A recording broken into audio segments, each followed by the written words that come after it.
Hey, Stefano, look who's in the house. From the park to the city, stories told our way. Quick scroll, one tap, ka mau, kua uru mai koe. Hey, I don't know where. Tō mātou reo. Kia au te manoarere, kia au. Tō mātou puku hohe. So a lot of eggplant emojis there, my Tō friend. mātou tirohanga. Stream it, cast it, carry it with you. Download MāORI Plus on your devices. E ngā awa o te motu katohia, he wai hono. Honoa mai rā, tauti mai rā, kirunga rawa rā o waikato tani wharau. He piko he taniwha. Anei e haruru atu nei ko ngā taniwha o te kapawhitu pōro o St. John's College Hamilton. Anei anō hoki ngā whetū maiangi o Francis Douglas Memorial College. Mai ia, maranga, nau mai, whakatau mai. Ki tēnei pāhotanga mataora o wai atu. Nā wai kē atu, nā whakata Māori, nā MāORI Plus e pāho atu ana. Kia koutou kāinga puta noi te motu whānui. Anei tētahi o ngā kapa, e whakarite ana, e whakamākakaka ana i o rātou tinana i tēnei wā. Kia rite pai ai tā rātou tākaro i tēnei rangi. Nau mai e te iwi e ai ki ngā rangahau, e ai ki ngā pūrongo huarere, he rangi paki e haere ake nei. Kāri te tino wera, kai te takiwā o te waru pūtū te pāmahana. I tēnei wā, kāre he paku hau e pupuhi atu ana i tēnei wā i te iwi. Nō reira, ka kite a ngā pūkenga rau me ngā ringa rehe i tēnei rā, me ki ko ngā pūkenga o tēnā o ngā kai tākaro. Kia ora everybody, it is an absolute privilege to have you on board our live stream MāORI Plus today at St. John's College Hamilton. Go toe-to-toe with Francis Douglas Memorial College. We can see the home team, I believe it is, St. John's Hamilton, getting nice and ready for this encounter coming right up. According to the weather and by all accounts the visuals, it's about 8 to 10 degrees out there, very flat, so we should see an exciting brand of rugby out there today. Nau mai hara mai, whakatau mai rā.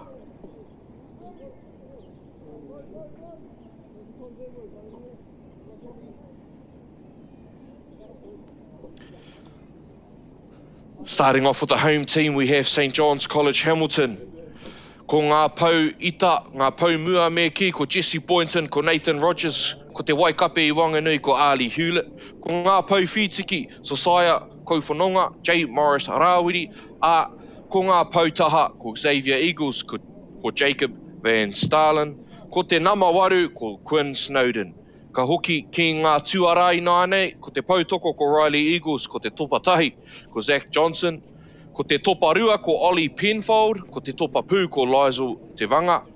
Ki ngā parirau, William Haid, raiwa ko Luteru Leilua, ko te heku, ko Cooper Smith. Ka huri nānei ki te pai whakahiri, ko Anioke Momo, rātou ko Solo Sam, ko Archie Kilty, ko Elias Piripi, ko Hunter Pert Bailey, ko Koutu Maiuea, ko Levi Maura anō hoki. Anei te kapa o Francis Douglas Memorial College, ko ngā paumua, ko ngā takamua me ki, ko Tegan Eulenberg, rātou ko Liam Willis, ko Oliver Wheatley, ko Oliver Crawford, ko Jack Wars, ko ia hoki te kāpene o te kapa, ko Geordie Whiting, ko Cohen Morari, ko Luteru Isaiah ki te tihate namawaru. Ka huri nānei ki ngā tuara, ko te pautoko, ko Lincoln Taylor, ko tana rārangi takamuri, ko Finn Rukuwai, rātou ko Matthew Goonan, ko Jack Lawn, ko PJ Whaoagali, ko Malua Manutahi, ko Tim Corrigan.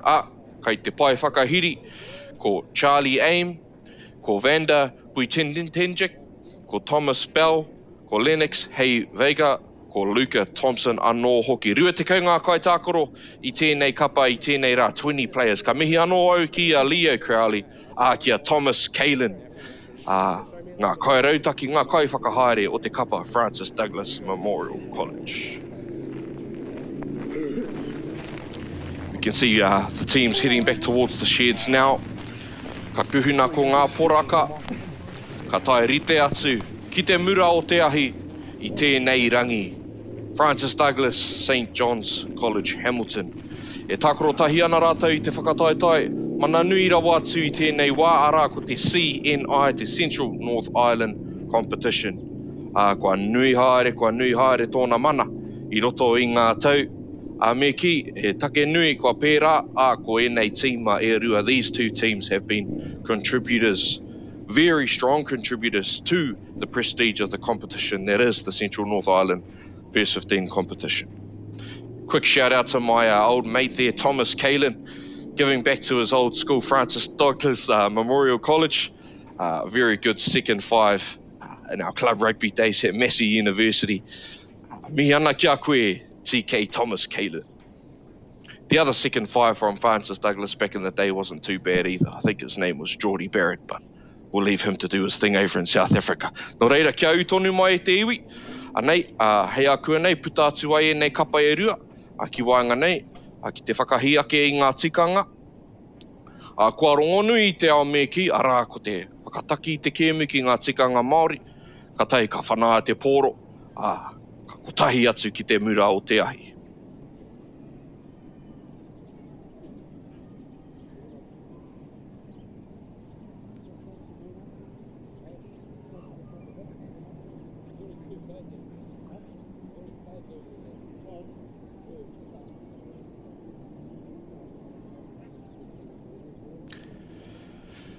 Me he mea katahi anō koe ka toro mai ki tā tātou nei pāhotanga, he rangipaki e hoa mā. Ka re paku hau e pupuhi atu ana ki muri, ki te titiro atu tātou ki ngā rau. Ka re e wiriwiri ana. Beautiful day for some rugby today at St John's College, Hamilton. You can see the pavilion and the scoreboard just to our left, and a beautiful gully for our spectators. Te hunga mā takitaki, te hunga tautoko me ki. Hea tāhua. Whiti ana te rā ki runga ia Waikato I tēnei wā. Kirikiri roa me ki. Nō reira ko tā tātou no I tēnei wā he whanga. He tatari ki te putanga atu, ka re kore, ko ngā kōrero whakakipa e rere atu ana I ngā kairautaki I tēnei wā. Whakatena atu ana I ngā kaitākoro, I ngā rangatahi me ki kia puta pai atu ai rātou. Anei, ko ngā kaitūao, ko ngā kaipupuri te mauri o te kēmu, ara ko ngā kaiwawao, mei kore ake rātou e tūnei tō tātou nei kēmu I tēnei wā. Big shout out to our referees. Without them, of course, our officials, we would have no game. Nō reira, kei te mihi, kei te mihi, kei te mihi.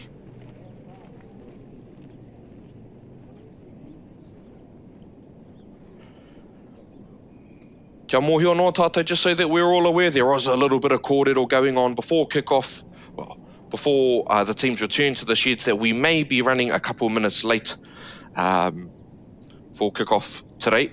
Kei te pai, ko tā tātou no he whanga, ka rea kore kei te tipu haere te MΑORI, it just builds the suspense for the start of our game today.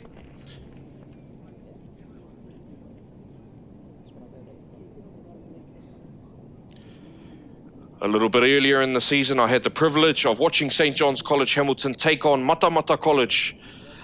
There are a number of players to watch, of course. The big number 8 was rampaging Quinn Snowden. Ngā locks, ngā pauwhitiki me ki. He oi, tētahi o ngā tino whetū tārake o tēnei kapako. Luteru Leilua scored an absolute hell of a try. Dallin Martinez-Lesniak styles in the right wing. So he's one to watch. If he gets an inch of space on the right-hand side, he can make the most of it. Luteru Leilua. Ara tētahi, hei mā taki mā tātou I tēnei wā.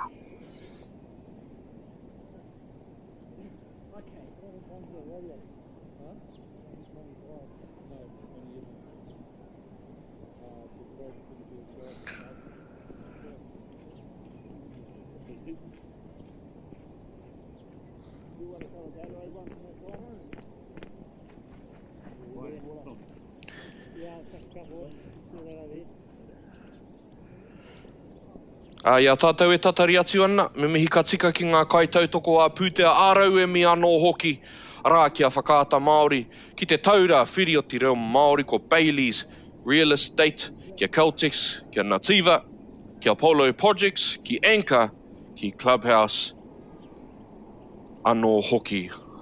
Ara etahi o ngā kaitautoko I enei momo pāhotanga e āhei ai. E āhei ai tā tātou ātā mātakitaki aha koa ki hea. Koe e noho ana, e mātakitaki mai ana, mai kore ake rātou. I'd like to take a moment to acknowledge and thank our sponsors and supporters, of course, Whakaata Māori, for providing the platform to share this event with whānau across Aotearoa, showcasing the electrifying talent that our rangatahi have and bring to the audiences, free of charge and accessible no matter where you are located. Kaore kore, me mihi hoki, we'd like to also acknowledge Te Taurawhiri Te Reo Māori for their ongoing support and development of Te Reo Māori and strengthening its presence in our events, in our kaupapa, just like this one. Huge thanks, of course, to sponsors Bailey's Real Estate, Caltex, Nativa, Apollo Projects, and Anchor, whose sponsorship enables us to share this event with you and backing the growth of sports and community initiatives across Aotearoa Whanganui. Nō reira e mihi atu ana, anei, ko te aroa kapa St. John's College Hamilton, te haukainga me ki tēnei rangi, ara ko ngā tautōhito tērā e mau ana I ngā pōtai o kawa, tērā toko rima, kei muarawa atu, me ki ko ngā rangatira, ko te hunga whea ko nui tēnei kapa I tēnei wā, ara St. John's College Hamilton e āta whakarite ana, e āta whakarārangi ana I tēnei wā. Tai hoa ake nei ka tai mai, ko ngā manuhiri I tēnei rangi, he oe e harite mea he manuhiri, ārongo nui nei te ao whutu pōro, I roto I ngā kura, anei, ngā poraka whero, Francis Douglas Memorial College, e tai atu ana ki Whanganui te whira I tēnei wā.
Kei te rongo tātou i te ihi, te wehi, te wana o tāne rore. Kua tau mai ki runga i a tātou i tēnei wā. Always exciting to see the haka get our game underway. E hara i te mea ko te rārangi, ko te pana whakamua rānei, te ture, ka takahia katoatia e ngā kai tākaro kāo. He oi ko te u ki tērā rārangi te kaumita. The most commonly broken rule is not offside. It's not knocking the ball on. It's the two school teams staying on the 10-metre line when it's haka time. He tohu tērā, that's a sign that they're excited and ready to go. Nō reira, anei ko ngā kupu aki whakamutunga, e mua i te whananga atu o te pōro i tēnei wā e hoa mā kua oti toni tā tātou tatari. Anei, hei a kua nei, ka whana atu te pōro. Te āhua nei kei te whakarite a St. John's College Hamilton ki te hopu i te pōro. Nō reira mā Francis Douglas Memorial College. Francis Douglas me ki te pōro e whana, te kēmu hoki e whakahi i tēnei rangi. Anei ko te topa rua. Jack Lawn, mana tā tātou kēmu e whakataki i tēnei rangi. Mō te kapa o Francis Douglas. Ka whana ki te taha matau. Māori ake nei te whana. Ana, kua tīmata tātou. Kei te whakapono rātou, i o rātou, ki o rātou pūkenga i tēnei wā. Me pērā ka tika, he kura whakapono e nei kapa e rua nei. St. John's College Hamilton, Francis Douglas, rātou i rātou. He kura karaiti ana he oi. Kua whai hua Francis Douglas. Anei, te tū tira tuatahi. Kia rātou te pōro i nānei, Francis Douglas. Ka tai atu ki ngā tuara. Pai tērā kawa i te pōro. Nā ngā takamua i tērā wā. Kei te rongo ko ngā kōrero whakahia mo. Ngā kai tautoko i tēnei wā heoi. Kua wātea pia ngā parirau ki tēnei taha matau mō te kapa o Francis Douglas. Anei ko te pautoko heoi. Kua taka whakamua tia te pōro. Nō reira kua pai ngā mahi ārai te tīmatanga o tēnei kēmu. Mo te kapa o St. John's College Hamilton, rutu atu, rutu mai. Kua hua rātou i tēnei wā, mā rātou. Te kakari nei e whāngai, te kakari tuatahi nei o te kēmu. Some good tackling there from St. John's College Hamilton to start off the game. And you could hear the crowd really getting behind each and every one of those tackles. He wānanga anō kei te haere, further deliberations taking place at the moment. Well, a couple of the players must be tending to a few physical matters in the background. Ana, kua hara mai ngā kai tiaki, me ngā kai toha i ngā wai. Aha koa ko tahi miniti anaki te roa te kēmu, 1 minute in and the waters are on. Love to see it.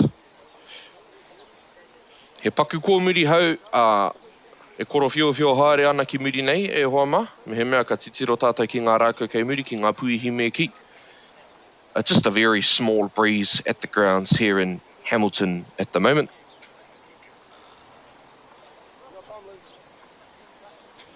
Heoi, he tīmatanga pai.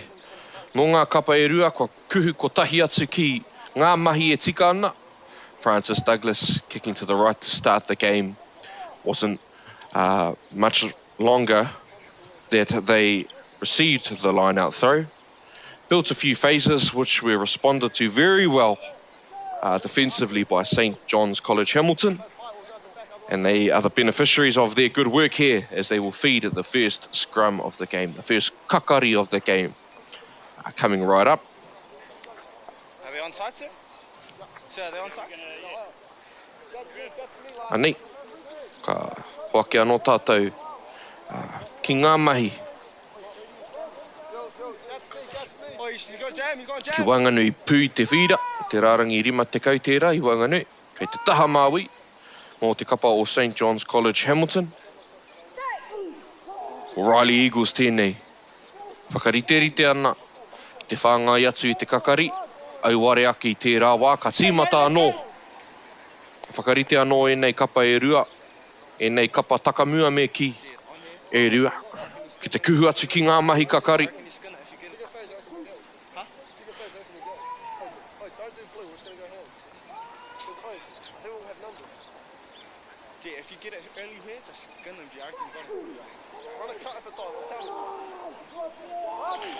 Anei, St. John's College Hamilton. Ka kawe ko tahi atu.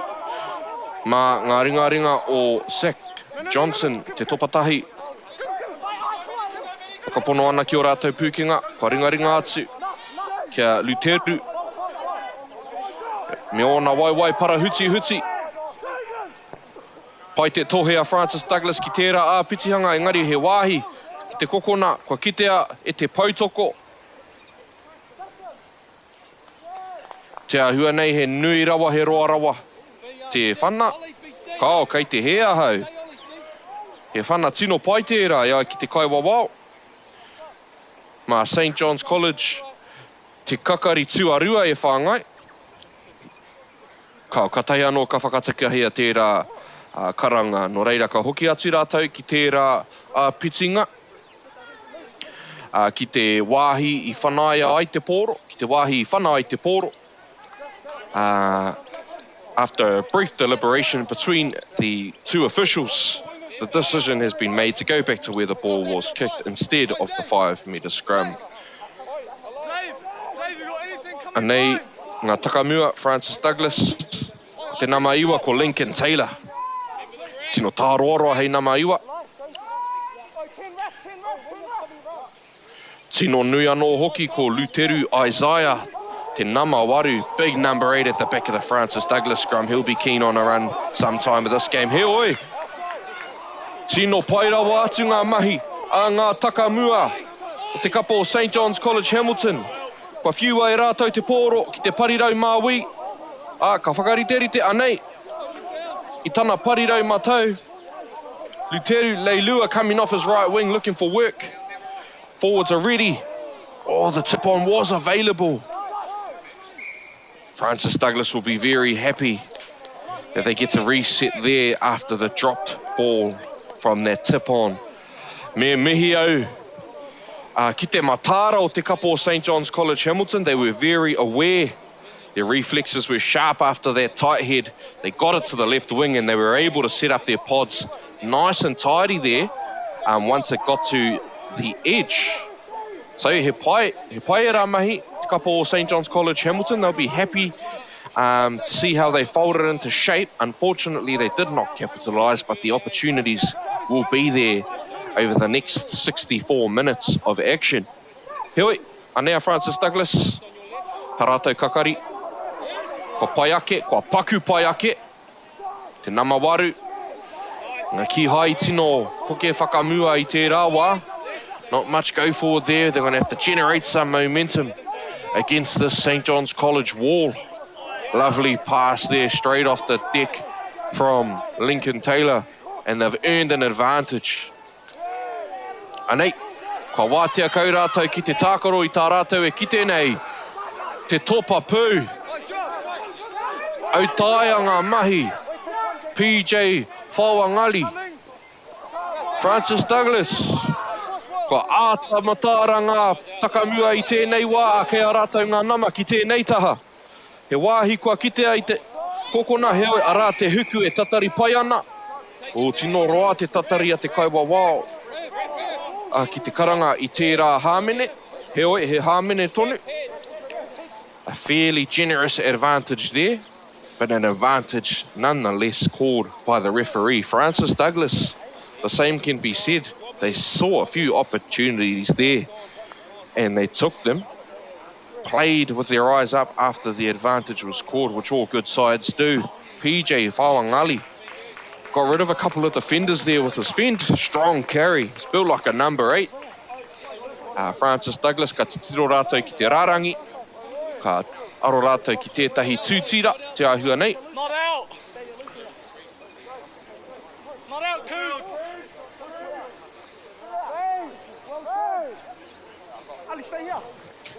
Ke te puta atu ngā kōrero, kāre pēr, te pōro e puta atu i te whira i tēnei wā, mana. Tino pai rawa atu tērā whana. Pai tērā whana, Jack Lawn. Good nudge there by Jack. Te tōparua, te kapo Francis Douglas Memorial College. They'll look to get in and out of this line now to Francis Douglas. And they've struggled just a little bit in the first two scrums of the game. And the line out doesn't seem much better so far at the moment in the early phase of the game. Tino pai tērā whana. The overthrow was picked up by St. John's College Hamilton, and a great kick. Oh, kua reti ki raro rā. Ka ahatia e te parirau nei te taia e rātou te pēhia. Tino pai tērā whana.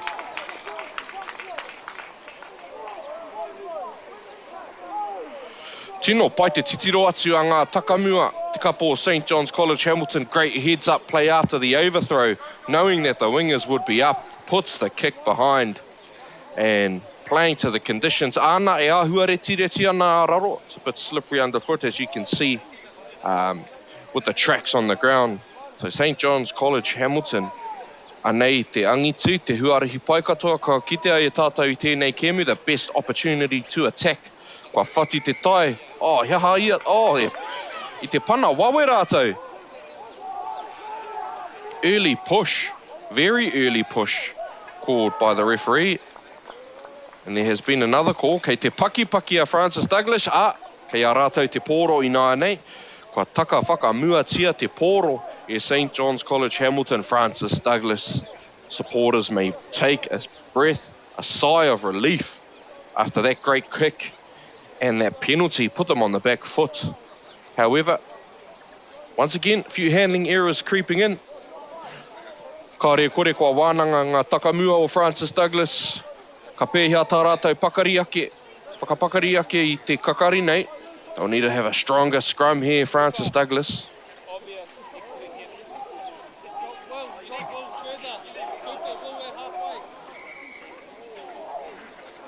Te whakatau a te kauawa i tauawa. Ana kei te rerere. Kei te rerere haere ngā mihi. Wanga i te ohu takamua o St. John's College Hamilton.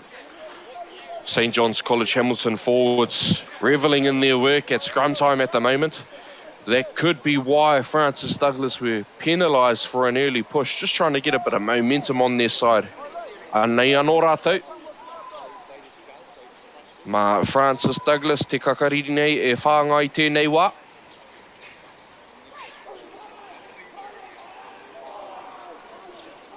Kua pai ake tērā. Mai te iwa, ki te toparua, Jack Lawn. Sino pai tērā whakawātea i tērā āpitiinga.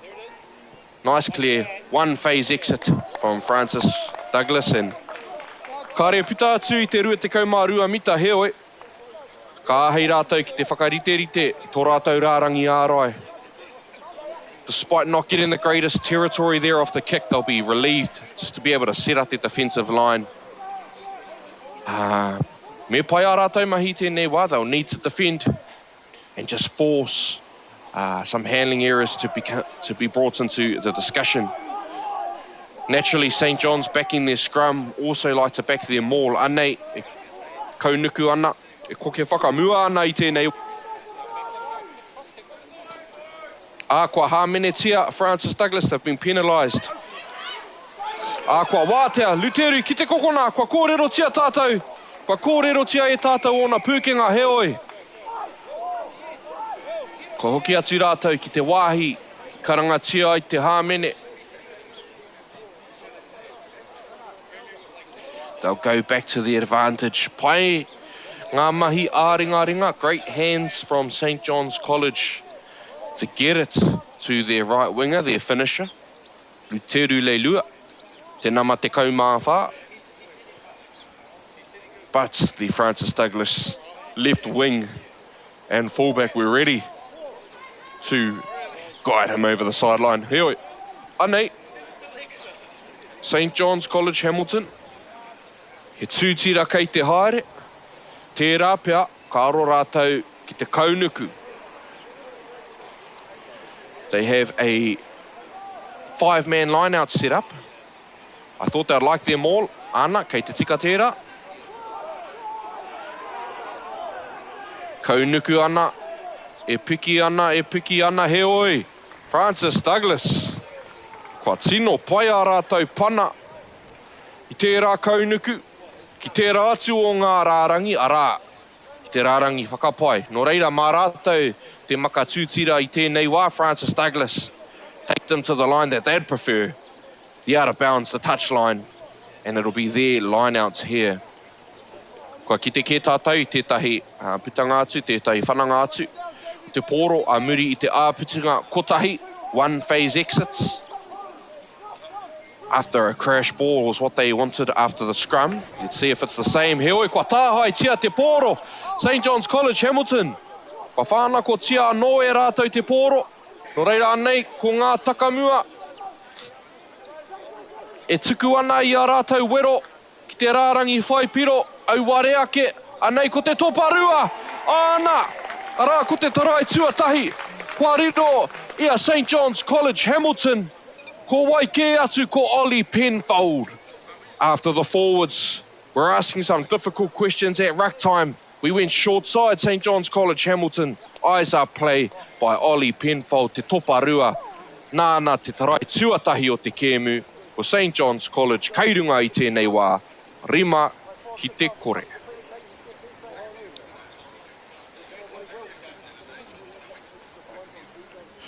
Te kaumārima miniti. Kua taha atu i tēnei kēmu e hoa mā, kia mōhio anō tātou, kia pūrangi aho ai tātou. Ka tori te kaumārima miniti te roa o tēnā hawhe, ka whitu te kau miniti te roa o te kēmu. Anei, te whana whaipiro tuatahi. Nā wai a rima, ka whitu, ka ri tēnei wā. Nō reira, ka noho, he rima tonu, ki te paipiro i tēnei wā St John's College Hamilton. Rima ki te kore. I tino roa te tuku atu i ngā pātai a St John's College Hamilton ki te rārangi ārai ki tēnei taha o te whira. Nō reira, Francis Douglas, ka rea kore, ka whanaia atu te pōro. Ka arumia te pōro e ngā takamua. Ko te painga ke atu, ka noho ki tēnei taha o te whira. It's been a while since we've been down this end of the field. I te whānau, Francis Douglas would be keen to keep them down here. Tino pai, te tere o te rārangi āra i tēnā wā. Great line speed from Francis Douglas there. Oliver Wheatley. Te paumua wātea. E arahi ana i tana kapa. He tino pai anō tērā whana. Ko tino pai ngā whana i tēnei kēmu. Te kapa o St John's College Hamilton. Another good kick there. Ko hoki a Francis Douglas ki te rārangi whātekau mita. Francis Douglas setting up their attack in this yellow zone me ki. Te wāhi kōwhai nei, there's 40-metre line. Do they attack? Do they look for territory? Koira ngā pātai, koira ngā wānanga. He oi, kei a rātou toni te pōro. Kari te tino nahanaha ngā mahi tūtira, ngā mahi kakari rānei a Francis Douglas i tēnei wā. Ngari anō te kawe i te pōro ki mua. Kua pai tērā taha o ngā mahi. An open play, they've been fine. Francis Douglas, if they can just tidy up some work around the set-piece area. Ka eke rātou, he hāmene. Nō reira, he āwhina nui tēnei. Kua huri ki tērā taha o te whira, mā te whana nui nei. Big kick there. Tino pai tērā whana, tōna ruatikau mārima mita te roa. Te whana i taua wā. He oi anei ngā mahi tūtira. Set piece opportunity here for Francis Douglas in the attacking half. And once again, just a little bit disruptive. St John's College Hamilton, kua raru ngā mahi tūtira. He oi, tino pai tērā ekenga. Tērā kawe i te pōro. Anei, ko ngā takamuri, ngā paumuri me ki. Tino nui tērā kaupare atu, PJ Whanganui, big fend again. Mai te topa pū, te nama te kaumātoru. Anei ko ngā ohu, takamua. Forward pod carry there. Strong fundamental carry indeed. Anei ko te huku, te nama te kaumārima.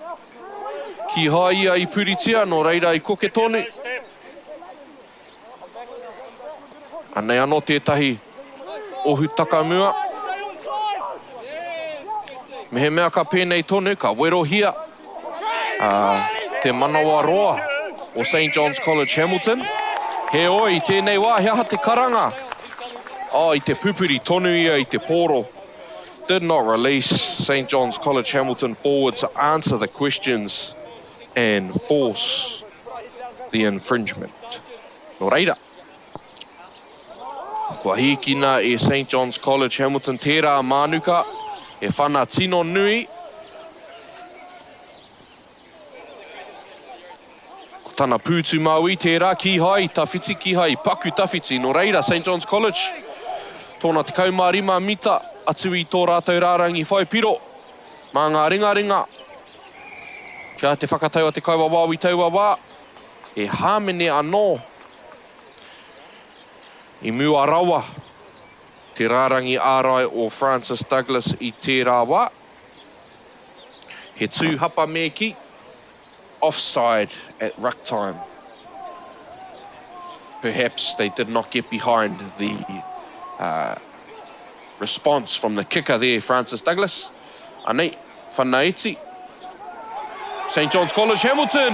Ana, te nama toru, Nathan Rogers. Mo te tarai tua rua o te kēmu. Te paumua wātea a muri, te whanaiti St. John's College Hamilton, te ahua nei kua roa rātau.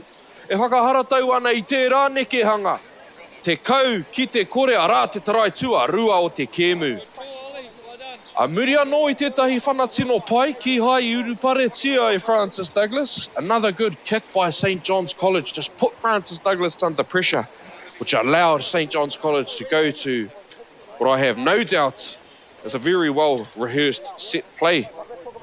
Kaore kore, nā waia te kau, ka te kaumārua a muri i tērā whana ki ngā paupiro. Te kaumārua ki te kore i tēnei wā. Kāre kiaune, kāre pērā ana te nui. Te rere kētanga a pūkenga nei i wanga i enei kapa e rua. He oi anō ko te rere kētanga matua. Ko ngā tūtira, me ngā kakari. Set piece time, St. John's College have certainly been the stronger team so far. Other than that, there really hasn't been 12 points in it, it feels like. Francis Douglas, whana tua nei te pōro, me te pai hoki, tērā aruaru. He oi, hopu kina tonu tia e ngā takamua o te kapa o St. John's College Hamilton. Quinn Snowden ki taku nei mōhio. Kia te whakatau o te kaua wāwi tērā wā. Kore, te ahua nei. Anei, Francis Douglas, pōro ki te papa. I te rua te kaumārua mita o te kapa o St. John's College Hamilton tērā pia mo te wā tuatahi te kēmu. Anei te whana pauaka, te nama iwa, mana. Ana, nā Riley Eagles tērā. Pita atu i te whira, ai. Tino pai tērā whana. Atu i Riley Eagles i te kokona rawa atu o te whira. Pa tai tata atu ki te rārangi rima te kaumita i tēnei wā. Under pressure, a great box kick there from Riley Eagles. Arā, te tūtira poto. Tino pai tērā he whakaro pai ngari. Anei, te topa rua. Tētai o ngā tino kaitākoro ki au i tēnei wā.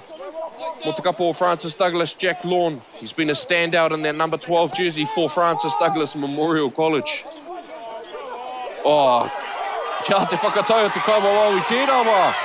Pana noa atu ia i te nama iwa. Jacob Van Stolen. Tōna ono te kaumita te roa o tana kawe. Me te maka atu i te pōro ki tōna hoa. Koe rā te tarai tua toru. Kia te whakatau a te kaua wāwi tērā wā. Kua āhua tū meke au. e te whānau kia pono te kōrero, kua āhua tūmeke a hau, he oi hei aha taku tūmeke, ko Ollie Penfold tērā e whai hua ana, i te tāhai te pōro i tau wawa no reira. Whaeke a St. John's College Hamilton, te kaumā whitu o rātou piro i tēnei wā. Jacob Van Storlen carries the ball about 55 metres from the back of the ruck, and the last offload to Ollie Penfold in the 12 jersey. Heoi, Anea Cooper Smith, te hiku, whanātu ana I te piro. A kua whai hua anō I tana whanu I te pōro ki ngā paipiro, te kaumā iwa ki te kore. We're going to have to put that one down to good awareness from the number 7, St. John's College Hamilton there. All over the ball at the back of the ruck. With speed to burn, had defenders to beat as well before the last pass to the second 5. Ki te toparua me ki.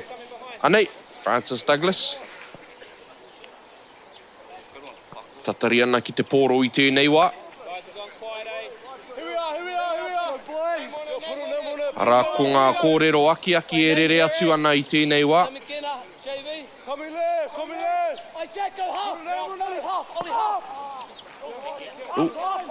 He tino ua ki te hopu I era momo whana. Those are difficult ones to take, so sometimes they're quite a good kick. Anei, Francis Douglas. Ko ngā hiku. E āta titiro ana ki ngā huarahi mua I a rātou. Tino pai ngā mahi. Malua manutahi. Tēnei wā, te nama te kaumā whā. Rā te ohu takamua. Forward pods carrying it up. Straight up the guts. Anei, Jack Lawn. Te toparua. Ki au nei koia te kai tākaro pai katoa. Ka kitea I tēnei kēmu mō te kapo o Francis Douglas. Tērā pia me paku whānui ake. Bit of width at ruck time for Francis Douglas. And here we go. Te nama whitu Cohen Morati. Ka tahira te pakari o tērā ko ke whakamua I te pōro.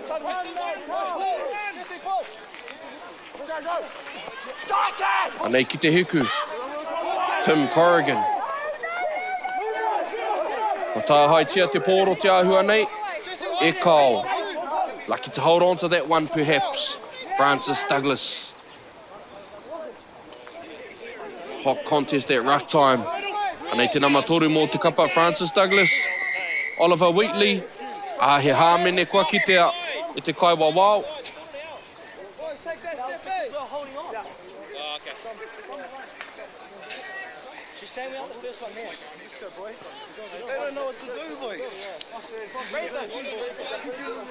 Kei te hia ki te ata whakarongo ki ngā wānanga a ngā kai wawao nei au ware ake I tēnei wā. He oi, kei te rere tonu ko ngā kōrero whakapiki-piki I te mauri o te kapo o Francis Douglas. Kei te mohi o rātou I ngā wā kei a rātou te pōro. Kei te tino tuku rātou I ngā wero ki te kapa o St. John's College Hamilton. He oi.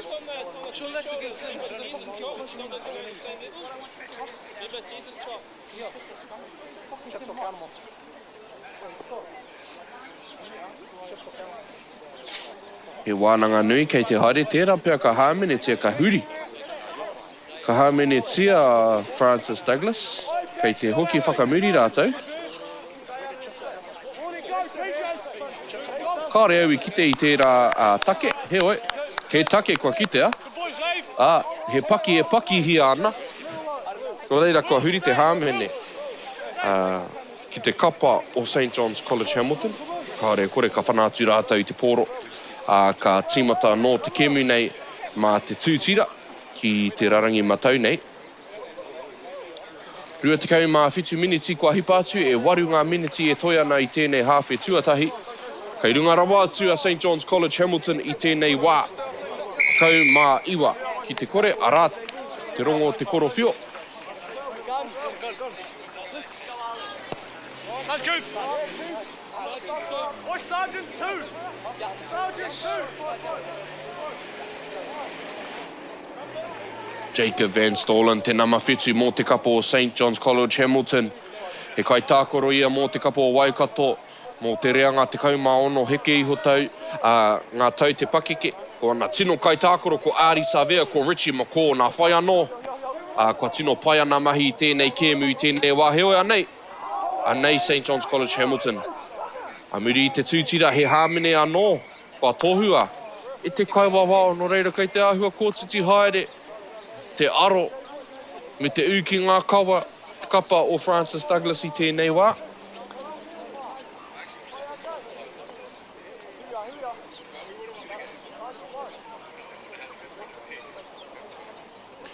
No reira he tūtira anō pea kei te haere. Anei te huku, te kapa o St. John's College Hamilton, Cooper Smith. Ka tahi rā. Ka tahi te pai, te tawhiti anō hoki o tērā whana. Cooper Smith, te hiku mō te kapa o St. John's College Hamilton. Great kick there, finding the corner. Tērā pea ka huri anō rātou ki tērā kaunuku. Will they go back to the maul again? They've tried the six-man maul earlier in the game. To varying success. Ana, kua huri anō rātou. He ohu takamua anō. Paku ngōki, ngari karia I puritia. E ngā kai ara o te kapa o Francis Douglas. Kei te koke whakamua I nānei. He tarae anō. Ngā takamua o te kapa o St. John's College Hamilton. E eke rawa atu ana. I rātou wāriri I tēnei wā, I rātou hoa whakataitai. St. John's College Hamilton, tā rātou tarai. Tua, far, the forwards. For St. John's College Hamilton, just a bit too strong at the moment. On their home field after the amazing kick to touch from about 50 metres out by this young man. Cooper Smith, te hiku, whai ana. Ki te taunaki, I tērā tarai ki etahi atu piro anō. Great try there by St. John's College Hamilton. 24-0.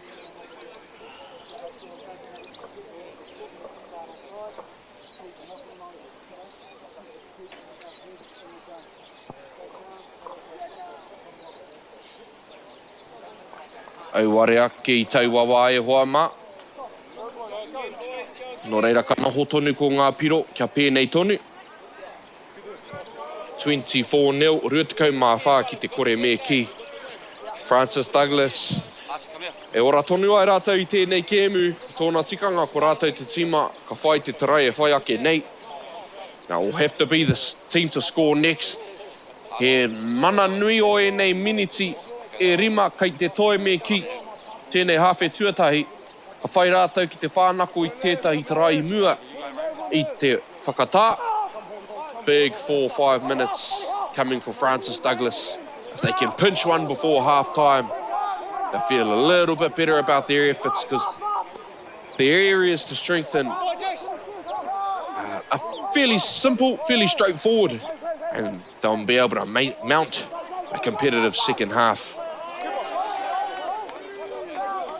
Ki te titiro tātou ki te nui o ngā whana o tēnā kapa.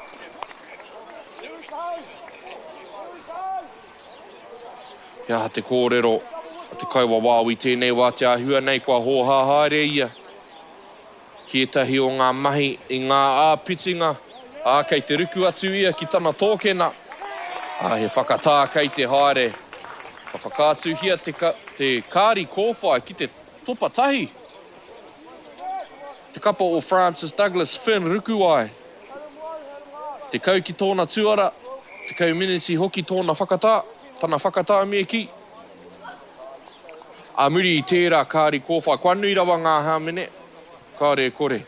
Kua nui rawa atu. He oi he mea nui tērā I te horopaki o tēnei kēmu. No reira, ka ono ngā miniti me ki. Te hawhe tuarua. Ka te kaumā whānoiho. Te kaumā whānakinga kai tākoro mō te kapa o Francis Douglas. Kei a St. John's College te ihi me te wana o tēnā kēmu I tēnei wā. He oi he tino pai ngā mahi ārai. A te nama waru, kapa o Francis Douglas through Teru. Isaiah with some big defensive work there. Ānako whānako tia te poro, Francis Douglas. He whānako nui tērā. Anei anō Luteru. Ko ke whakamua ana. Me te whakawātea pai. I te apitinga i tērā wā, Francis Douglas. Ka huri ki te waiwai māui. Pai tērā hopu. Cooper Smith. Ahakoa te rārangi ārai. E uhi pai ana i aia. Pai tērā whana. Ko Levi tērā. Levi Maura i te tiha te nama rua te kaumā rua. I whātoro atu i ona ringaringa. Ki muri tōna upoko. Kua karangatia te tarai. Ana. Kāre au i kite, kāre hoki au i rongo. I te umere o te korowhio i tauwawa, he oi. Kua hoki ngā tīma ki ngā wāhi e tika ana no reira, kua tōhua. He taraia nō rua te kaumā, iwa ki te kore. St. John's College Hamilton, ia te wā, kua whati te tai, kua pau te tōrea. Anei ko ngā miniti, ko ngā hekona me ki whakamitunga o te hawhe tuatahi, rua te kaumā, iwa ki te kore i tēnei wā. Cooper Smith, te hiku o te kapa.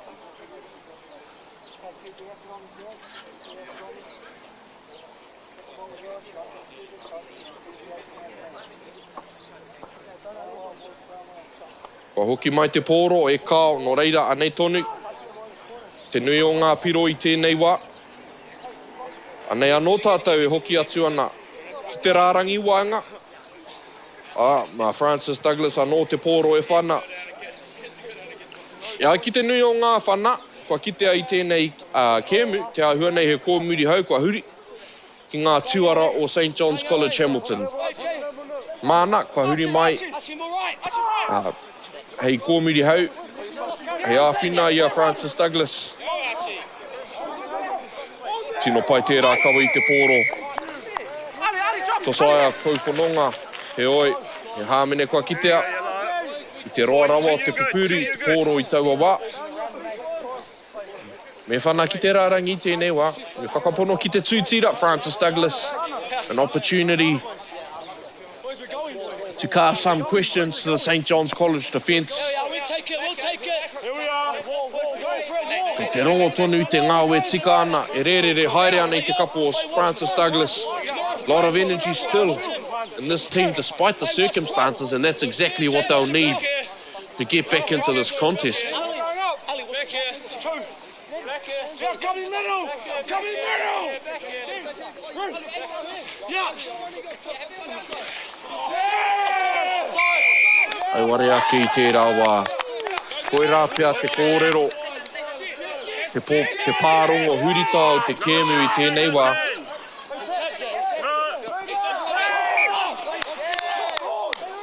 Kia te whakatau i taua wā. Kua karangatia te otinga o te hawhe tuatahi. Kua ahua rangirua au i pēhia te whakaotinga atu te hawhe heoi. Kāre au i te rangirua. Kei a wai te mana i tēnei kēmu i te hawhe tuatahi ko St. John's College Hamilton. Rua te kaumā iwa. Ki te kore i tēnei wā kia au tonu mai.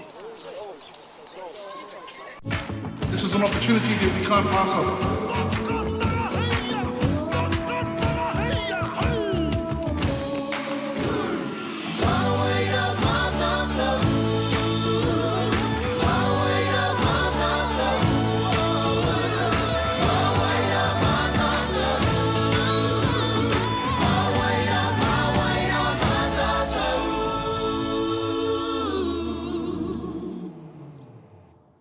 Hey, Stefano, look who's in the house. From the park to the city, stories told our way.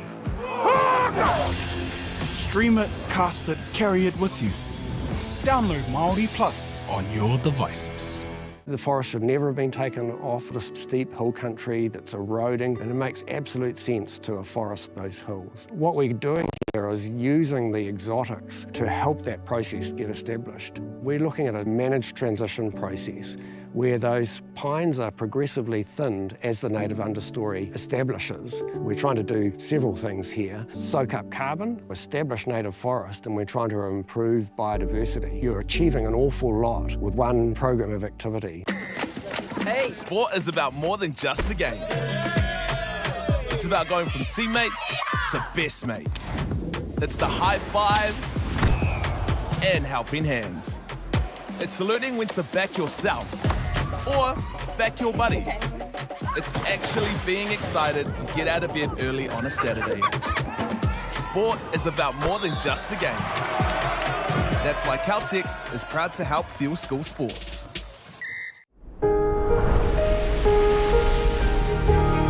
What makes selling with Baileys altogether better? It's the energy we bring to every home we sell. Enhancing and lifting the energy of your home to achieve the best possible result. Because when the energy is right, you can feel it. Baileys, altogether better. Funding is a real challenge. We know that a lot of schools face that ongoing, and the reality is if you go to a lower decile school in New Zealand, you are less likely to be able to afford to participate in sport.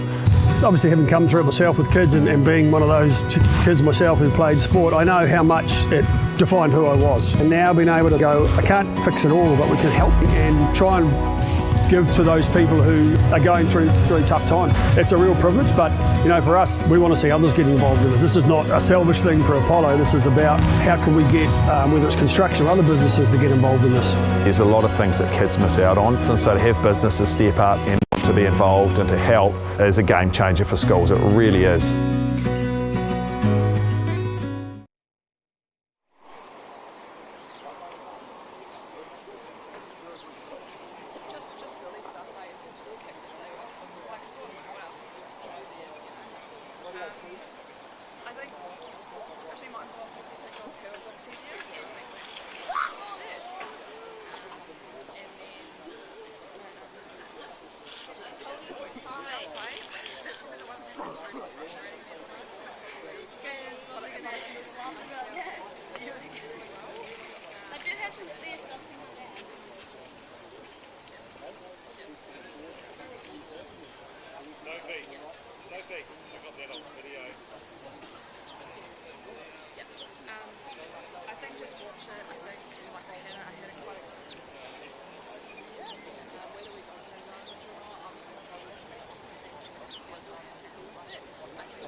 Go, come on, inside, let's go.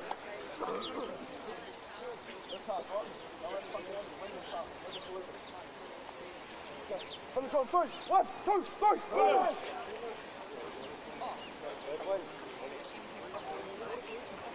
We've got 5 minutes left without Finn, let's go.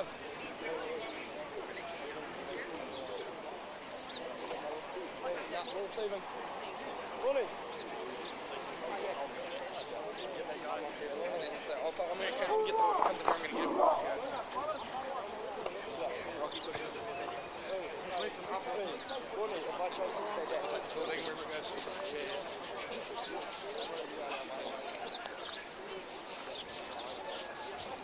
Stay split, Ollie. On our way. On our yeah. Right. You're right, Ollie, you're right. So time's not on, so time was. Marlo, if you catch him, come in. Oh, thank you. Oh, no, other side, other side.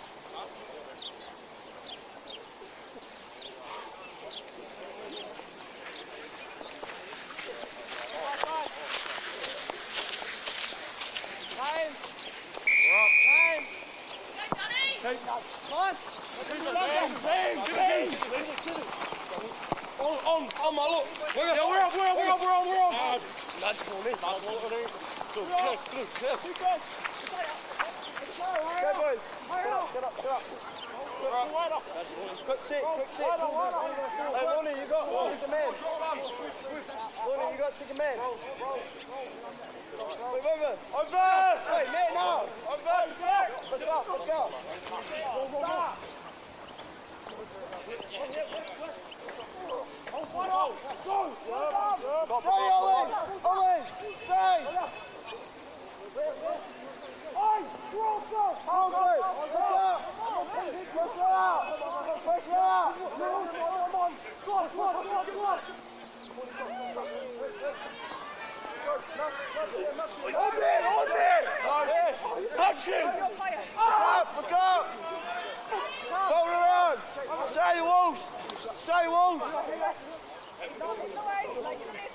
Roha mai te whānau, tahi anō taku hono atu. Whakatahia mai, roha mai te whānau. Ko hono taku, hono ngā atu ki te pāhotanga I tēnei wā te āhua nei kua tika I nā nei. Rua tekau mā iwa ki te kore, I muri te hāwhe tuatahi. He tīmatanga pai, nā te kapa o Francis Douglas, nā ngā whana e tika ana. Few technical difficulties there, halting the steady commentary, let's say. Francis Douglas have had a good start to the second half after obviously a tough start to the first half. Heoi, kei a rātou te hau, kei muri a rātou te hau I tēnei wā. They've turned a corner here to start the second half in terms of territory and kicking options. Kia mōhio tātou, kei te wā hāmene tonu, kei te pai hāmene tonu, te topatahi o Francis Douglas, whenriku wai, mo enei meneti e rima pia I te tīmatanga. Heoi, anei, te parirau MΑORI, St John's College Hamilton. Nei he ohu takamu e kawe atu ana I te pōro. Kua huri, kua hoki anō ki te taha MΑORI, I runga I te mōhio ki hai hoki atu, pērā taha ārai. Heads up play there from the St John's, I think it was the halfback, but whoever was clearing out that ruck knew that there was a retreating defensive line down the left and have earned themselves a penalty. This has been their method to their tries for the most part of the game. Challenged the discipline of Francis Douglas, kicked the ball into the corner, and then they launched their attack from here. Let's see what tactical decisions have been made to combat these attacks. Francis Douglas defending at the moment. Huri ki mua. He ohu takamua anō.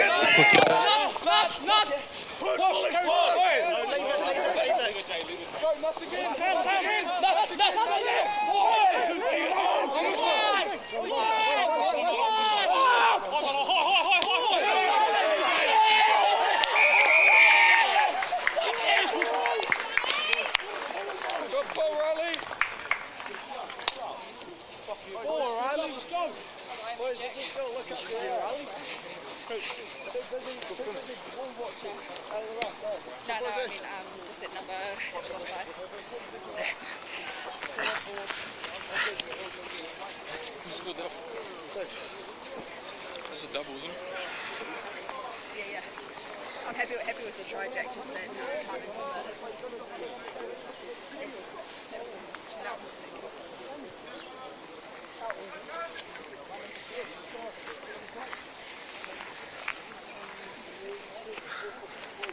2 seconds.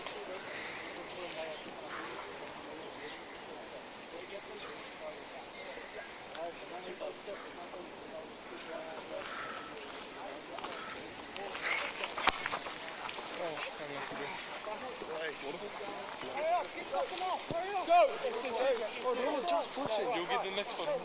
Go right again, let's go. Get up on it. Hey, Jordy. Ka whakapāha anō au e te iwi. I te kōtiti haere o taku hono ki te epurangi I tēnei wā. Whakapāha nui, apologies for the technical difficulties there. It was probably a good thing because that pass off the base absolutely got me excited. Screaming at the screen. Beautiful pass. Right to left. To the left wing, about 20 metres off the base to score a beauty of a try for St John's College Hamilton. Tori te kau mā whā ki te kore, a kua pai anō tā tātou nei hono atu ki a koutou I tēnei wā. Anei anō, St John's College Hamilton. Ko hoki ki te taha māui nei. He oe āhua papatahi no ana te rārangi takamuri I te rā wā. A bit flat on the attack there as they turned back to the short side. Usually can pin that on a bit of excitement to attack again. Just the discipline to hold their depth, not there at that time. Anei, Francis Douglas. Marātou te tūtira e whāngai, he oi, kua whānako tia anō, e te kapa o St. John's College, Hamilton.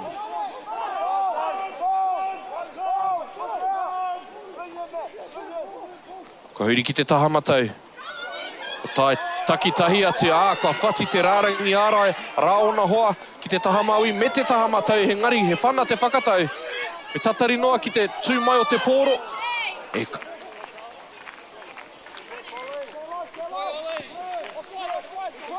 Go Tim, go Tim! Tell it, TBS, tell it, Ben.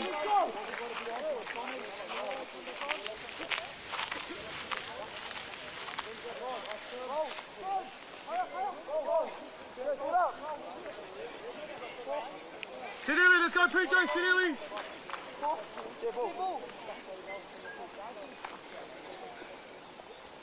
Turn!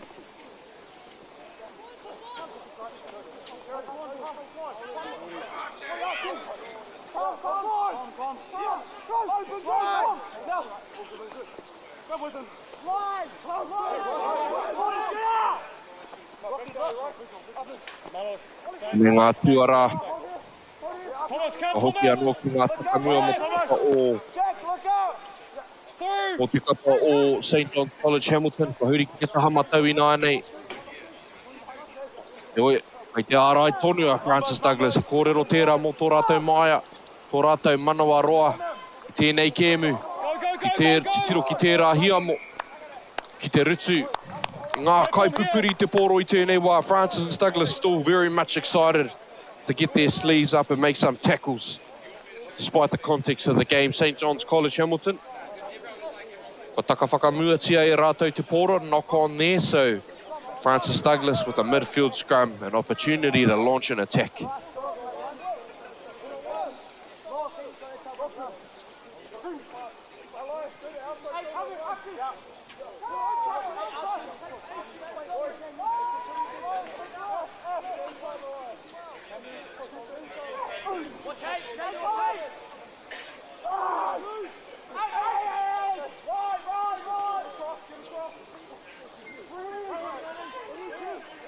Anea Francis Douglas, ki te taha maui o te whira.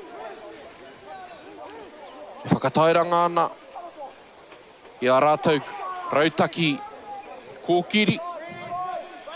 He ohu takamua anō, e matarātu ana. He oi kei te āhua tūpau noiho rātou I te wā, e hopu ana rātou I te pōro. Ko hoki whakaroto, ki taku nei mōhio, ki te nama waru. Luteru Isaiah. He hāmene. Nō reira, ka ahatia I tēnei wā E Francis Douglas. Ko tāku e āki nei kia hoki atu rātou ki ngā tūtira, ki te rārangi. Ana he wānanga kei te haere. He kakari te whakatau. Nō reira, kāre rātou e mate wheke. I nei mahi kāre rātou e tuohu noho ana. Ki ngā mahi kakari nei, ki Whanganui pū, te wāhi whāngai te pōro, te wāhi tino ua tēnei, mā te kapa ārai, mā St. John's College Hamilton.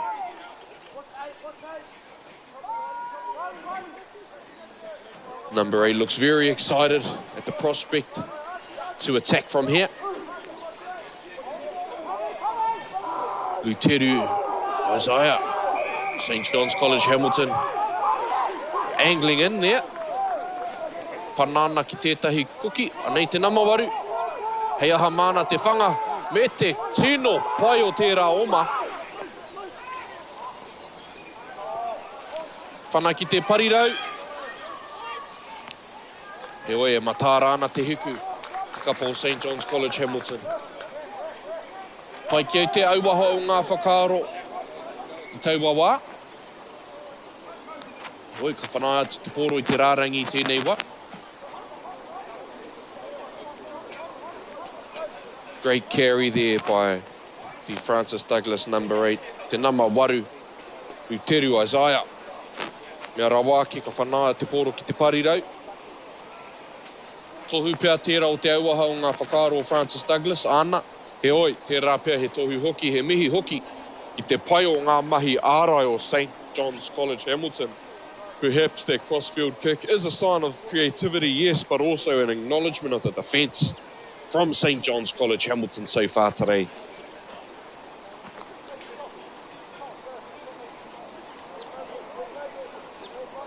Te ahua nei kua wharapea tetahi o ngā kaitākaro o te kapo o Francis Douglas, no reira anei tātou e tatari ana. Kia hoki ora atu ia.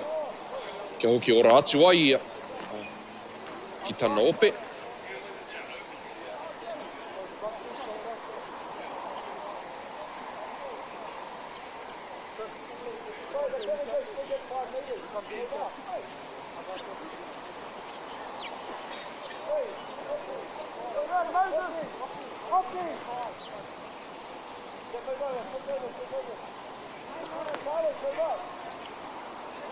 Anei hoki atu ana tātou ki ngā mahi.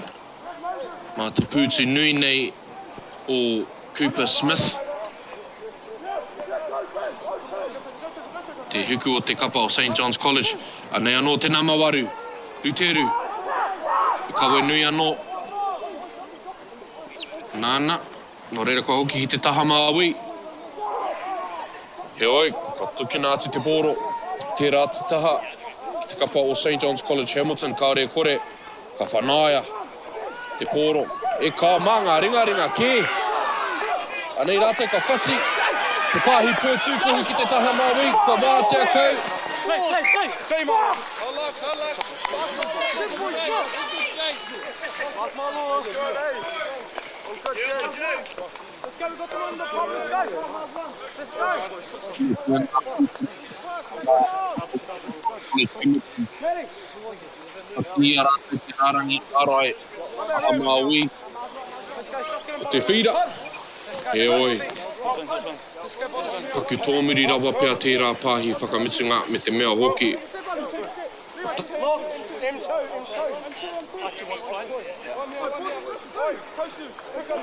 Crouch! Archie, hold blind side. Pick up the thread. Five! One now. Set!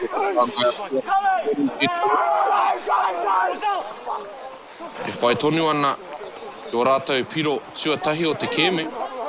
Aha kua tai atu tātou ki te meneti rima te kau. Neki atu ranei. Te kēme a rā te topa rua mo te kapo o Francis Douglas. Memorial College, Jack Lawn. Tuku tonu ana I ngā wero. Tino pai tērā hopu. Te nama te kau mā whā o Francis Douglas mā lua manutahi. Great reflexes there by that young man. Anei ko tau mai ki te kēmu o Luca Thompson, te nama rua te kau mō te kapa o Francis Douglas. Te pautoko me ki, kai rifi. Scrum half has come in to play for Francis Douglas. Rā no te pūtu koura me ki, Jack Lawn. Progressing Francis Douglas up the field.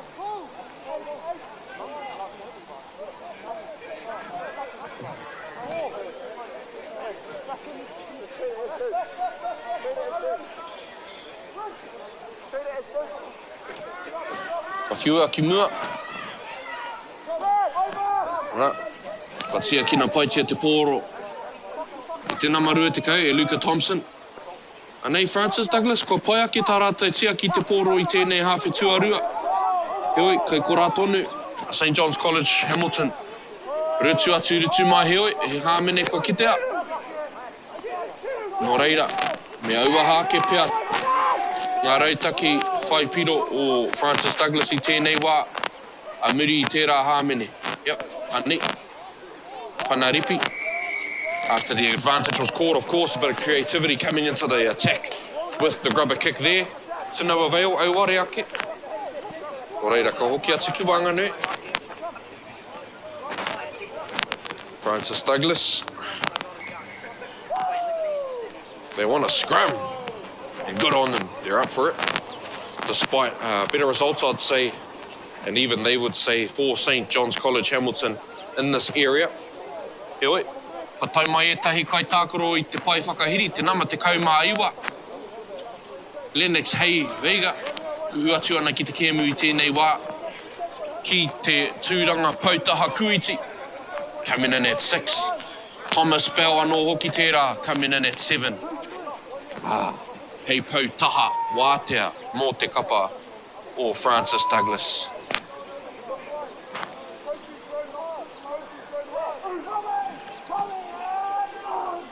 Ki te tātai mehe mea ka whai hua tēnei whakatau, ka puta atu rātou ki te kakari. Tino pai tērā tāha I te pōro. E oi kua tau ki te papa, kua hopu ki nā anō e Francis Douglas. Pāhi whakamua tērā he oi. He hāmene anō kua ki te kā. Taka whakamua tia anō te pōro e St. John's College Hamilton, no reira ka hoki anō rātou ki tēnei kakari. Kakari atu, kakari mai tēnei kēmu, aroha mai e te whānau. Ngari e tohu tērā ki te reti o te pōro I tēnei kēmu I tēnei wā. Ānako.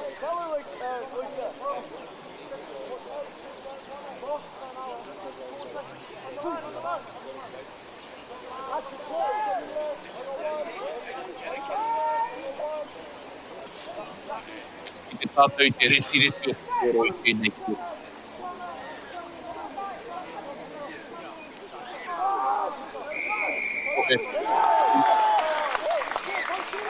Te wā whāngai ai te pōro, he oi. Kua huri anō te pōro, St. John's College Hamilton, te hau kāinga. Tino pai e rā pāhi e rua, e rā maka e rua, te rārangi Māui he oi. Arā te kaiwa wao hāpai, te kaiwa wao āwhina. Ki te a e ia, te putanga a waho. Kapa o St. John's College Hamilton he oi, kei te hari kua tonu rātou. Kiriwhi is the call here from Francis Douglas. He mihi tērā ki tō rātou raukura, ki tō rātou meki ihu kuta. Mo kaua pēr raukura te tuku atu I tērā ingoa ki a rātou. Oi, Kiriwhi the call here, doesn't matter. St. John's College, get a hand to it. Ngā pau whitiki o St. John's College, kua tino pai a rātou mahi tēnei rā, second rowers, lock forwards for St. John's College Hamilton, all over it at line-out time at the moment.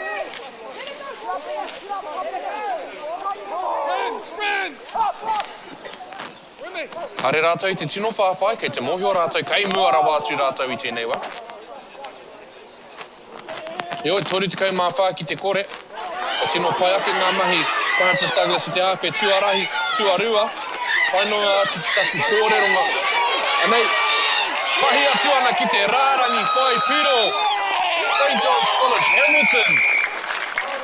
Te nama rua te kaumā rua, Levi Mora. Tana tere hoki. Omaki waho, omaki roto, para huti ake nei ngā waiwai, Levi Mora. Ahakoa te mai o Francis Douglas I tēnei wā. Whai rawa atu ki tēnei wā me ki te hawhi tuarua. I rite tonu tā, St. John's College pātōtō I te kuaha. Whai ki te whati te rārangi. Ārai ā. Ka whai hua I tēnei wā. Mā ngā waiwai parahuti o Levi Mora.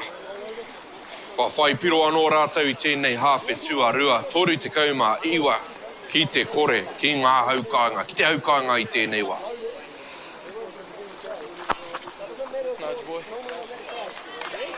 Kia hua nei he pai te whana a Levi. Aroha mai a Cooper Smith.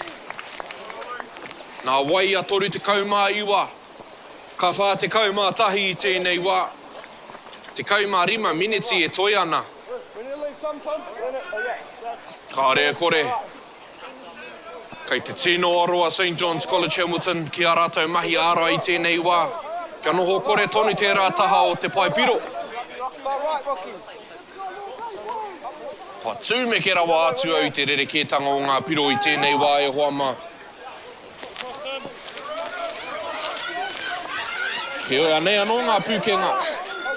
Whakaatu hia ana I St John's College Hamilton.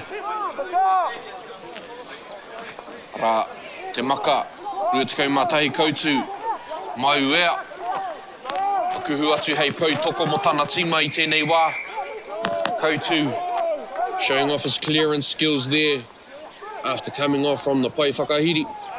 Impact bench. Francis Douglas ki te taha māui, he oi kua ngaro anō I a rātou te pōro. Kua tīhaia I tētahi o ngā takamua. Te kapa o St John's College Hamilton. Anei anō rātou, e pupuri tonu ana ki te pōro I tēnei wā.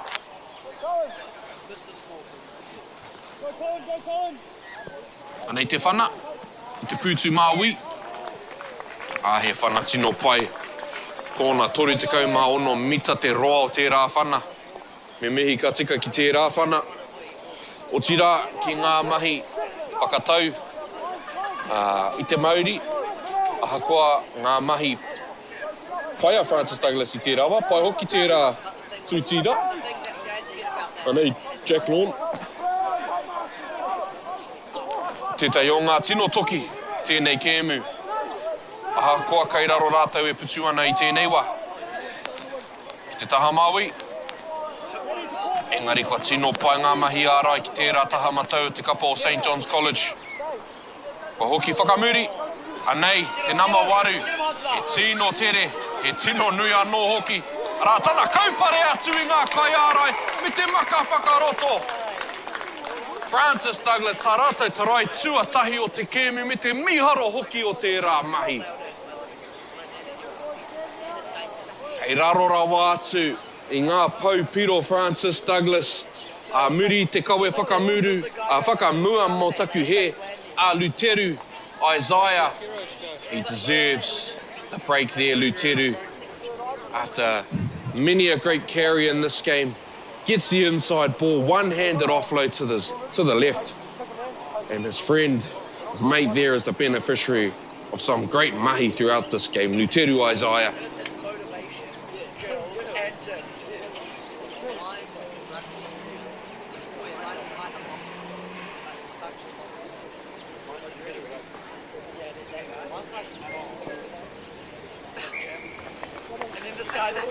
Ka whitu ngā piro ki te kapa o Francis Douglas.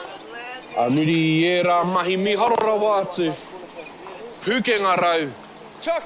Nō reira kua hoki ora mai tēnei kapa. Kei te takiwa o te kaumā 2 miniti e toi ana. Ko tāku e matapai nei. Ka nui rawa atu. Te ngao me te MΑORI ka whakapauria I ēnei miniti. Mā te kapa o Francis Douglas Memorial College. Ka whakapau ai rātou ngā kaha katoa I tēnei wā. E tataake ai a te rerekētanga o ngā piro I tēnei wā. He oi, anei te whana. St John's College Hamilton. Ka pāngi te pōro. E Francis Douglas mō reira mā rātou. Te tūtira tino tere rawa atu. E whāngai. Tino pai tērā rautaki ki ai.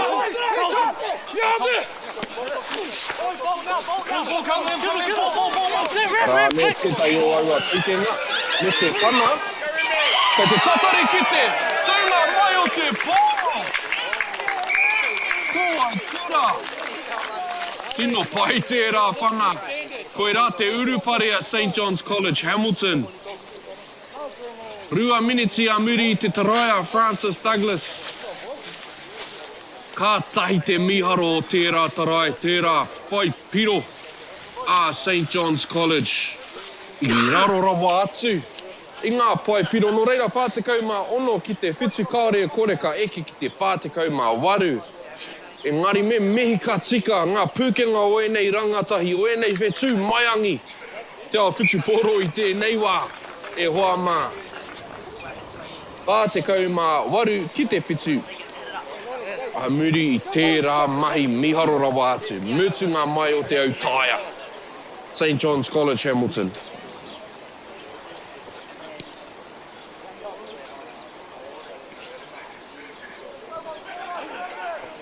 No reira koa, hoki anō tātou koa, wawe tā tātou hoki atu. Ki Whanganui pū te whira. Ma Francis Douglas anō tā tātou kēmu e whakahi anō.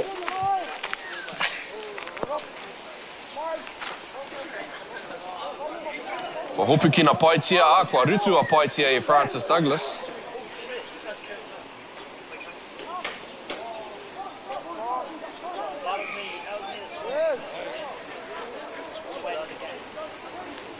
Kua taka whakamuatia e ngā kapa e rua nei, nō reira. Kei a Francis Douglas te pōro, ki Whanganui, whira, he kakari, kei te haere. Kua ki te tātou i etahi o a rātou rautaki I ene horopaki, kua tino e toa. Francis Douglas with the midfield scrum, great attacking opportunity here for them. And they've asked some good questions when they've been in this predicament earlier in the game. So let's see what they've got up their sleeve. Bit of discussion taking place to the right-hand side of the field. And that's where they go. Jack Lawn. Kawe ana I te pōro ki mua. Ka hoki anō ki te taha matau. Ki Teru Isaiah. Brought down with a low tackle there. Ka huri ki te taha māui.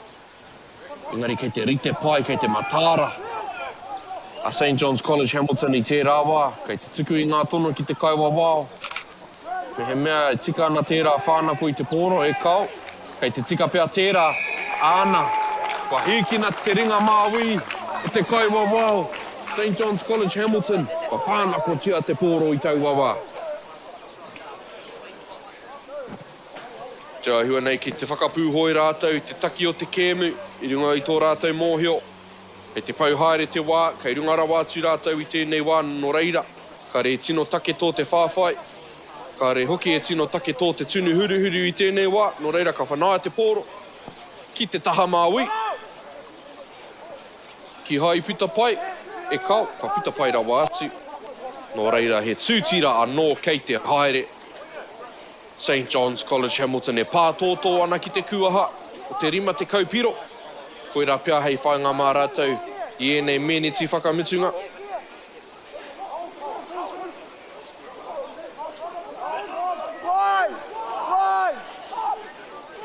Hoki, ki te taha paku.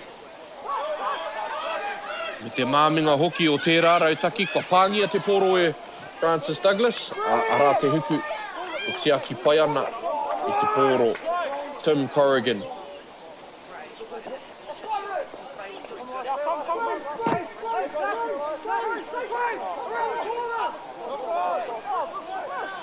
E nui te whakataitai tērā āpitihanga.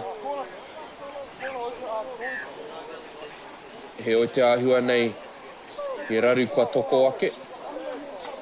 Kua taka whakamua tia te pōro, no reira he kakari anō. Ana, kua kōrero tia kē tia au, he tohu tērā o te retireti o te pōro. Ki te tātou I te papa ana, ki te tātou I ngā tohu, o ngā pūtu. Te paru, te retireti. Kai runga tonu I te pōro I tēnei wā.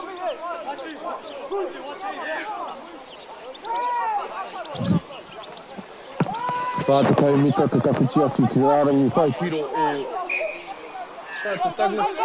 Hāmene poto.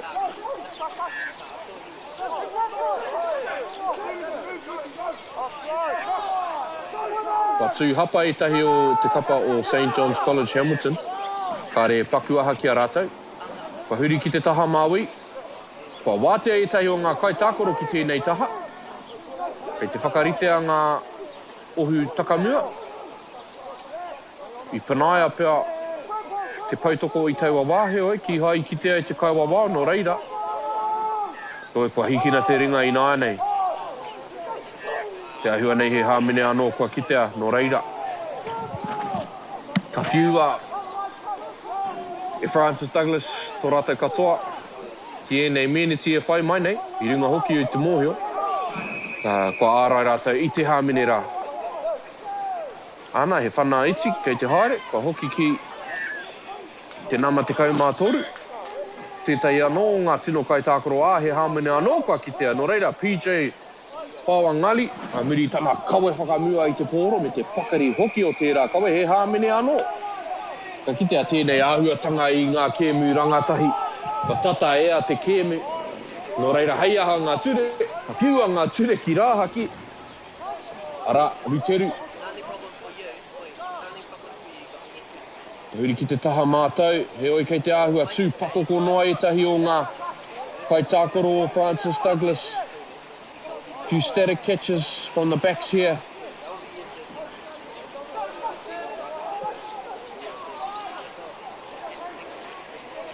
Not rolling away ki hai wehe atu i te āpitihanga rā.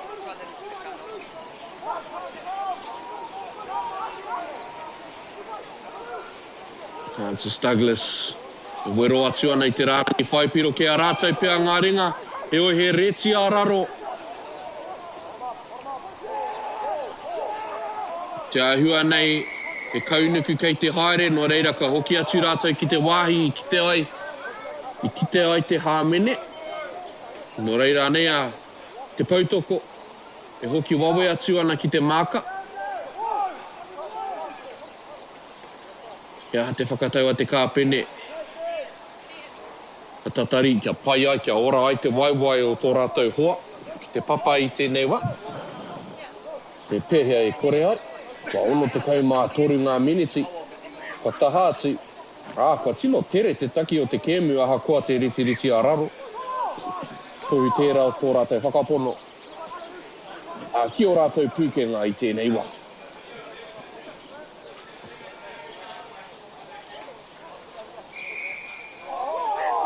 Nei kai. Ko tū anō tō tātou kēmu. A miri te korowhio nui. Te kauwawa. Ka nui rawa atu ngā hāmene ā. Kei te ruku atu ki te tōkena i tēnei wā. No reira, kua oti te kēmu. O tētahi o ngā kai tākaro o te kapa o St. John's College Hamilton. Ki taku nei mōhio ko te nama whātera, Sosaya, Kauwhanonga. No reira. Nei etahi miniti e rua. Te kaumā whānake ngā kai tākoro mō te kapa o Francis, mō taku mō St. John's College Hamilton. No reira, ka whai rātou i tō rātou taraitua rua, ara Francis Douglas. Ka kimihia e rātou te tahi tarai anō i te hawhe tuarua. Whā te kaumā waru ki te kaumā rua i tēnei wā. Ko te raru ke ia ana, kua tata pau ia tātou te wā. Heo ki te titiro tātou ki te rerekētanga o te hawhe tuatahi me te hawhe tuarua. Ka hoki atu ki tērā kiwaha, definitely a game of two halves so far, this game. Whakataitai nui, he whakataitai pairawa atu ko haere i tēnei hawhe tuarua. Manohi anō te hawhe tuatahi. I runga rawa atu a St. John's College Hamilton. Nei, a ruku wai e whakarite-rite ana i tana whana. Whana taunaki me ki. Sit up.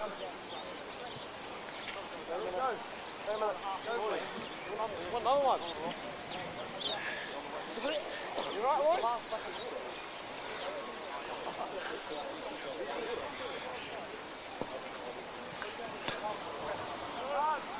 Unlucky throw. Pāngia. Te pau piro e tērā whana i tauawa, no reira ka noho pēnei. Ngā piro whā te kaumā waru, ki te kaumā rua. Ai, ki te tātou, i rongo tātou. I etahi o ngā kai tākoro o te kapa o Francis Douglas e mea ana, me whai anō i tētahi. Me whai tātou i tētahi tarai anō. E o tipai ai tēnei kēmu.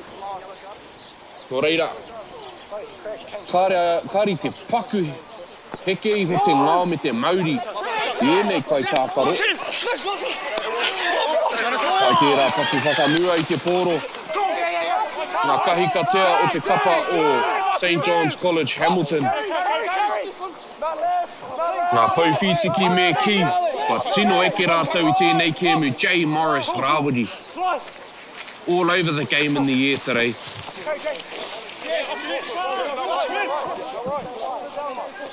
Nei a St John's College Hamilton.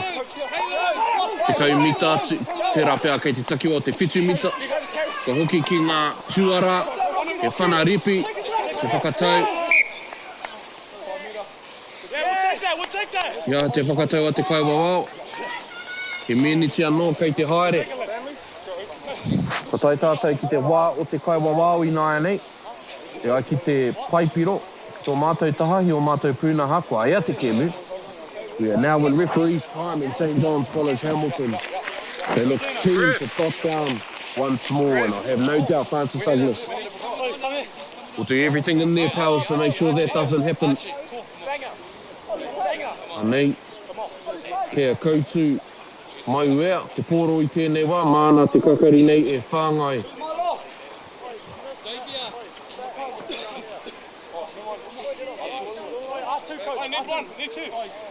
Nui ngā wānanga, karangātu an hei tēnei wā, wāhua raru. Ngā nama o te kakari I te wehenga atu o Sosaia ki te pai hāmene. Whana atu te pōro e Francis Douglas, he whana tawhiti. Kari I paku aro atu ki te whakae I te kēmu. No reira, anei e tahi wāhi ki te taha matau o te whira mō St John's College Hamilton. Kei te whakariterite I a rātou tukanga Pōkiri. Jai Rāwiri tērā. Engari kua tāhaitia te pōro. E koke whakamua ana Francis Douglas ki te taha Māui. Mā ngā ringa. Kua āhua wātia tēnei tangata ki te taha Māui, tahi ki te tahi. He oi kua pita atu ia I te whira. Ko ia te rei te tākoro whakamutunga o tēnei kēmu ki te kura nei o St John's College Hamilton, ki te mana whenua te toa I tēnei wā. Whātakau māwaru ki te kaumāru ai. Mihi ana ki a koutou I tā koutou. Umai ki tēnei kēmu. Tēnā koutou. Tēnā koutou. Tēnā koutou katoa.